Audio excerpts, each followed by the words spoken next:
Hello students, this is PN National Public School online class. I am your Samsad sir. Today we are here to start new chapter. Chapter 1 आप लोग complete कर चुके हैं, integers में जो है जो भी था उसको आप लोग कंप्लीट कर चुके हो. अब सेकंड चैप्टर आपका है फ्रैक्शन. फ्रैक्शन के बारे में थोड़ा बहुत जानेंगे. सबसे पहले तो अगर कोई चैप्टर स्टार्ट करते हैं तो उसको डिफाइन कर लेते हैं कि आखिर है क्या, फ्रैक्शन क्या है. तो थोड़ा सा इंट्रोडक्शन आज की क्लास में फ्रैक्शन के बारे में थोड़ा बहुत इंट्रोडक्शन दिया जाएगा. आप लोग काफ़ी कुछ जानते भी हैं फ्रैक्शन के बारे में, जो थोड़ा बहुत कन्फ्यूजन है उसी को कम करने की कोशिश किया जाएगा. देखिए फ्रैक्शन क्या होता है, डेफिनेशन अगर बात की जाए तो आप कहोगे any number in P by Q form, any number in P by Q form where P by Q form, where P and Q are natural number. P and Q are natural numbers. मतलब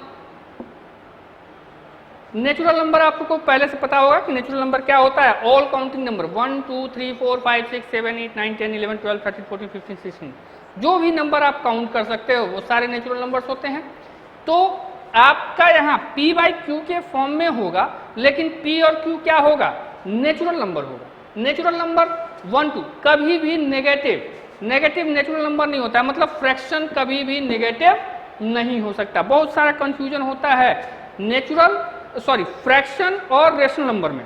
जो rational number आप लोग class 10 में पढ़ोगे, लेकिन बहुत कुछ इसमें पढ़ा आता है. बहुत कंफ्यूज होते हैं बच्चे कि आखिर क्या डिफरेंस है फ्रैक्शन में और रेशनल नंबर में. तो आप देखिए फ्रैक्शन, सिंपल सा आप लोग फ्रैक्शन पढ़ लीजिए कि फ्रैक्शन क्या होता है. एक ऐसा नंबर जो P बाई Q के फॉर्म में हो, लेकिन यहाँ पे P और Q क्या होगा, वो होगा नेचुरल नंबर. मतलब नेगेटिव नहीं हो सकता. देखिए एग्जाम्पल के लिए अगर कहा जाए 2/5, 3/8, ये सारे नंबर्स क्या हो जाएंगे, फ्रैक्शन होंगे. देखिए 2 और 5 दोनों क्या हैं, नेचुरल नंबर्स हैं. तो एकदम अपना कॉन्सेप्ट क्लियर रखिएगा कि कोई भी नंबर जिसको हम P बाई Q के फॉर्म में लिख लें, लेकिन P और Q दोनों क्या होना चाहिए, नेचुरल नंबर होना चाहिए. तो नेचुरल नंबर अगर है तो वो क्या होगा, फ्रैक्शन होगा. वो क्या होगा, फ्रैक्शन होगा. बहुत बच्चे कंफ्यूज होते हैं इसमें थोड़ा बहुत कि जो है फ्रैक्शन 1 से ज़्यादा हो सकता है. फ्रैक्शन के लिए बहुत लोगों के दिमाग में ये मिसकॉन्सेप्शन होता है. ये मिसकॉन्सेप्शन पहले से भरा होता है कि नहीं, फ्रैक्शन जो होगा वो 1 से कम होगा. कहते हैं कुछ लोग डिफाइन करते हैं कि नहीं, फ्रैक्शन जो होता है वो एक कंप्लीट का छोटा सा पार्ट. ये फ्रैक्शन का मिसकॉन्सेप्शन है. ऐसा कुछ नहीं है. फ्रैक्शन जो है वो 1 से ज़्यादा भी हो सकता है. जरूरी है एक ही हो, 2 भी तो हो सकता है. देखिए ये कंप्लीट और इसके बाद इसी के जैसा एक और था, उसका एक पार्ट, ये भी तो फ्रैक्शन हो सकता है. तो फ्रैक्शन कभी भी, ये मिसकॉन्सेप्शन अपने दिमाग से निकाल लीजिए कि फ्रैक्शन जो होता है वो सिर्फ और सिर्फ 1 से छोटा होता है. फ्रैक्शन 1 से ज़्यादा भी हो सकता है. तो वो चीज़ें हम लोग आगे पढ़ेंगे, लेकिन अभी जो है आप लोग अपना मिसकॉन्सेप्शन दूर करिए. और फ्रैक्शन क्या होता है, P बाई Q, जहाँ P और Q कोई भी नेचुरल नंबर हो. बड़े छोटे की तो बात ही नहीं है. बड़ा छोटा तो बाद में देखा जाएगा, फिर बाद में उसका जो है जब कैटेगराइज किया जाएगा तो देखा जाएगा कि बड़ा होता है तो क्या होगा, छोटा होगा तो क्या होगा, वो अलग अलग नाम आ जाता है. लेकिन फ्रैक्शन तो है वो. तो क्या कहोगे आप कहोगे कि फ्रैक्शन क्या होता है, P बाई Q के फॉर्म में जहाँ P और Q नेचुरल नंबर हो और कुछ नहीं. ठीक, मतलब अगर नेगेटिव आता है तो फ्रैक्शन नहीं होगा. ठीक, चलिए फ्रैक्शन हो गया. अब इसके बाद से कुछ टाइप्स ऑफ फ्रैक्शंस पढ़े जाएं. कुछ टाइप्स हम लोग जरूर पढ़ेंगे. चलिए वही आपको वाला प्रॉब्लम. पहला 2 चीजें होती हैं, एक होता है प्रॉपर फ्रैक्शन, दूसरा होता है इम्प्रॉपर फ्रैक्शन. Improper fraction. अब यहीं से सारा डाउट क्लियर हो जाएगा. जो मिसकॉन्सेप्शन आपका था कि 1 से कम वाला 1 से ज्यादा वाला, वो वाला यहीं खत्म हो जाएगा. देखिए प्रॉपर फ्रैक्शन क्या होता है, एक ऐसा फ्रैक्शन, कोई भी फ्रैक्शन, एक ऐसा फ्रैक्शन जिसमें जो P बाई फ्रैक्शन है तो P बाई Q के फॉर्म में तो होगा ही. यहाँ पे P अगर Q से छोटा है P is less than Q। देखिए यहाँ पे P को हम लोग कहते हैं न्यूमरेटर, क्लियर कर लीजिए। फ्रैक्शन में P को हम लोग कहते हैं न्यूमरेटर और Q को कहते हैं डिनोमिनेटर। तो देखिए अगर न्यूमरेटर डिनोमिनेटर से छोटा है तो वो क्या हो जाएगा, प्रॉपर फ्रैक्शन। उसको फ्रैक्शन, वो कंफ्यूजन कहाँ था, वो फ्रैक्शन नहीं होता, वो प्रॉपर फ्रैक्शन होता है। तो प्रॉपर फ्रैक्शन को लोग कहते हैं कि यही वाला सही है, ऐसा कुछ नहीं है, प्रॉपर फ्रैक्शन है वो, उसका नाम क्या होगा प्रॉपर। एग्जाम्पल के लिए आप फिर से वही 2/3, 3/5, 6/8। बस आपको क्या करना है, आपको बस ये चीज ध्यान देना है कि ऊपर वाला छोटा होना चाहिए, ऊपर वाला छोटा होना चाहिए, नीचे वाला बड़ा होना चाहिए, तो ये क्या हो जाएगा, proper fraction. Clear. Improper fraction देखिए, अब ठीक प्रॉपर फ्रैक्शन का अगर प्रॉपर फ्रैक्शन नहीं है तो वो इम्प्रॉपर होगा। मतलब क्या होगा, ये भी P/Q के फॉर्म में ही होगा, लेकिन इस बार P क्या होगा, अगर बड़ा हो जाए, मतलब डिनोमिनेटर आपका इस बार छोटा हो जाएगा न्यूमरेटर से, ऊपर वाला जो न्यूमरेटर है वो बड़ा होगा। तो इसका एग्जाम्पल देखिए 5/3। देखिए इस बार ये वाला बड़ा हो गया, ये छोटा हो गया, तो इसको क्या कहेंगे, इसको कहेंगे इम्प्रॉपर फ्रैक्शन। तो ये इम्प्रॉपर फ्रैक्शन हो जाएगा।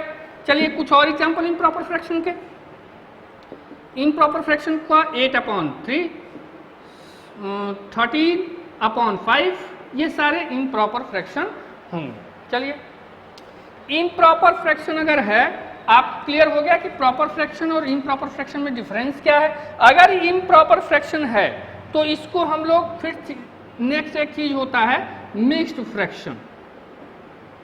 अगर देखिए ये मिक्स्ड फ्रैक्शन जो होता है ना, ये सिर्फ और सिर्फ इम्प्रॉपर फ्रैक्शन को ही चेंज किया जा सकता है, इम्प्रॉपर फ्रैक्शन का ही सुधरा हुआ रूप। आप ऐसे कह सकते हो कि इम्प्रॉपर फ्रैक्शन, नाम से ही लग रहा है कि ये गलत है, नाम से ही लग रहा है कि ये इम्प्रॉपर है, प्रॉपर वे में लिखा हुआ नहीं है। तो इसी को जब प्रॉपर वे में लिख लेते हैं तो उसी को क्या कहा जाता है, मिक्स्ड फ्रैक्शन।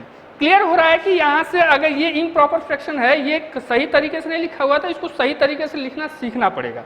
वो हम कैसे करेंगे, आप देखिए यहाँ पे ऊपर वाला है बड़ा, नीचे है छोटा, तो ये डिवाइड करके देखा जाए होता क्या है डिवाइड। चलिए एक एग्जांपल आपको ले लीजिए, कोई भी 13/5 ही ले लीजिए, ये इम्प्रॉपर फ्रैक्शन है, इसको प्रॉपर फ्रैक्शन थोड़ा मिक्स फ्रैक्शन में चेंज किया जाए। डिवाइड करिए, 5 को हम 13 से डिवाइड करेंगे, आएगा 5 2 10, रिमाइंडर आ गया 3।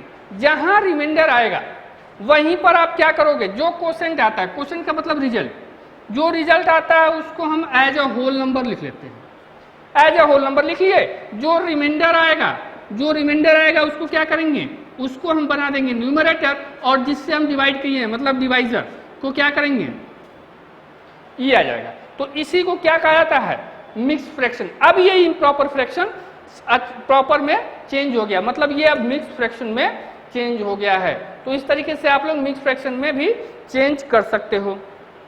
चलिए इम्प्रॉपर फ्रैक्शन हो गया, मिक्स फ्रैक्शन हो गया। इसके बाद से 3 चीजें और, पहला इक्विवेलेंट। अब ये इक्विवेलेंट फ्रैक्शन क्या होगा, इक्विवेलेंट नाम से ही पता चल रहा है, नाम से ही लग रहा है कि इक्वल होगा, नाम से। जैसे मान लीजिए कोई है फ्रैक्शन 2/3, ये फ्रैक्शन अगर 2/3 है तो ये नाम से ही क्लियर हो रहा है कि इक्वल फ्रैक्शन, इसके इक्वल ढेर सारे फ्रैक्शन अगर लिख लें तो वो क्या हो जाएंगे, इक्विवेलेंट फ्रैक्शन। अब ये क्वेश्चन ये राइज होता है कि आएगा कहां से। आपको पता है, क्लियर पता है कि आप क्या करते हो, किसी भी फ्रैक्शन में न्यूमरेटर और डिनोमिनेटर में सेम नंबर से चाहे इंटू करो या डिवाइड करो, उसकी वैल्यू में कोई चेंज नहीं आता है। तो चलिए किसी नंबर से हम क्या करें, न्यूमरेटर और डिनोमिनेटर सेम नंबर से इंटू कर दें या डिवाइड कर दें, तो आपका क्या हो जाएगा, इक्विवेलेंट हो जाएगा, इक्वल हो जाएगा। चलिए 2 से इंटू कर दें तो 2 2 जा 4, 2 3 जा 6, ये इसके इक्वल। फिर एक और नंबर से इंटू कर दीजिए, 3 से कर दीजिए, 3 2 जा 6, 3 3 जा 9, और करना है और कर लीजिए, 8 4 2 जा 8, 4 3 जा 12। तो ये सारे फ्रैक्शंस क्या हो जाएंगे, ये सारे फ्रैक्शन इक्विवेलेंट फ्रैक्शन कहे जाएंगे, ये सारे के सारे फ्रैक्शन इक्विवेलेंट फ्रैक्शन होगा। चलिए तो इक्विवेलेंट फ्रैक्शन, अच्छा जरूरी नहीं है कि ये इक्विवेलेंट फ्रैक्शन जो है सिर्फ आप इंटू करने से, डिवाइड करने से भी मिल सकता है। अगर मान लीजिए कोई फ्रैक्शन है आपका 15/25, इसके इक्विवेलेंट लिखना है तो आप क्या करोगे, 5 से डिवाइड कर दो, 5 से डिवाइड करोगे तो 5 3 जा 15, 5 5 जा 25, ये इसके इक्विवेलेंट हो जाएगा। क्लियर। तो यहां से हम लोग इक्विवेलेंट फ्रैक्शन कर सकते हैं। अब दो छोटे छोटे डेफिनेशन, लाइक फ्रैक्शन और अनलाइक फ्रैक्शन। लाइक फ्रैक्शन क्या होता है और अनलाइक फ्रैक्शंस क्या होते हैं। अनलाइक फ्रैक्शन, ये दो चीजें जानना है, इसको थोड़ा सा इरेज कर लिया जाए। देखिए लाइक फ्रैक्शन क्या होता है कि जब फ्रैक्शन का डिनोमिनेटर, सिर्फ लाइक और अनलाइक में डिफरेंस सिर्फ डिनोमिनेटर का है। अगर डिनोमिनेटर इक्वल आता है 2/3, 5/3, 1/3, ये सारे फ्रैक्शन, देखिए डिनोमिनेटर क्या है, सारे के डिनोमिनेटर हैं इक्वल, तो ये हो जाएगा लाइक फ्रैक्शन। सिर्फ और सिर्फ डिनोमिनेटर पे, डिनोमिनेटर अगर इक्वल है तो वो लाइक फ्रैक्शन, डिनोमिनेटर अगर डिफरेंट है 4/5, 1/2, ये सारे फ्रैक्शन क्या हो जाएंगे, अनलाइक फ्रैक्शन। सिर्फ यही डिफरेंस है लाइक फ्रैक्शन और अनलाइक फ्रैक्शन में। लाइक फ्रैक्शन में क्या होगा, न्यूमरेटर देखना ही नहीं है, सिर्फ और सिर्फ डिनोमिनेटर देखना है। डिनोमिनेटर अगर इक्वल आता है तो वो लाइक फ्रैक्शन, डिनोमिनेटर अगर अनइक्वल है तो वो अनलाइक फ्रैक्शन। क्लियर। तो यहाँ से जो है ये सारे डेफिनेशन आज आप लोग पढ़े हैं।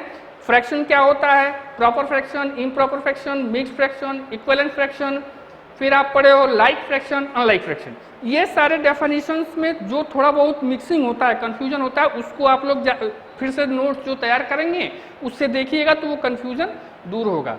कुछ अभी जो है इस पे कुछ मैथमेटिकल ऑपरेशंस हैं, जैसे एडिशन, सब्ट्रैक्शन, मल्टीप्लिकेशन, डिवीजन, ये सारी चीजें नेक्स्ट क्लास में पढ़ा जाएगा। आज सिर्फ आप इतना पढ़िए और इसी को रिवाइज करिए। आपका होमवर्क बस इतना है कि आप इसी को रिवाइज करिए।